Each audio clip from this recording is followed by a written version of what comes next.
குழந்தைகளே, தமிழ் மாதம் படிக்கலாமா? வாருங்கள் பார்ப்போம். மொத்தம் தமிழில் 12 மாதங்கள். முதல் மாதம் சித்திரை. சித்திரை. இரண்டாவது மாதம் வைகாசி. வைகாசி. மூன்றாவது மாதம் ஆடி. ஆடி. நான்காவது மாதம் ஆடி. ஆடி. ஐந்தாவது மாதம் ஆவணி. ஆவணி.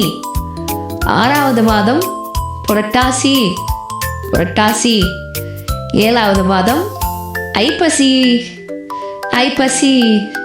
எட்டாவது மாதம் கார்த்திகை. கார்த்திகை.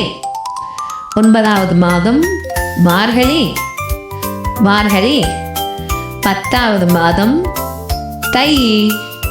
தை.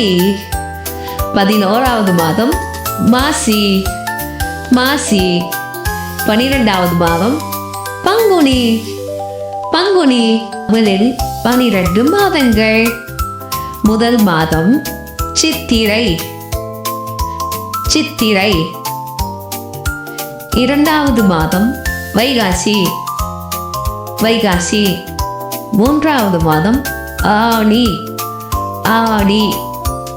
நான்காவது மாதம் ஆடி. ஆடி. ஐந்தாவது மாதம் ஆவணி. ஆவணி. ஆறாவது மாதம் புரட்டாசி. புரட்டாசி. ஏழாவது மாதம் ஐப்பசி. ஐப்பசி. எட்டாவது மாதம் கார்த்திகை. கார்த்திகை. 9வது மாதம் மார்கழி. மார்கழி. 10வது மாதம் தை. தை. 11வது மாதம் மாசி. மாசி. 12வது மாதம் பங்குனி. பங்குனி. பங்குனி வந்தால் ஆண்டு முடியும். தேங்க்ஸ் ஃபார் வாட்சிங்.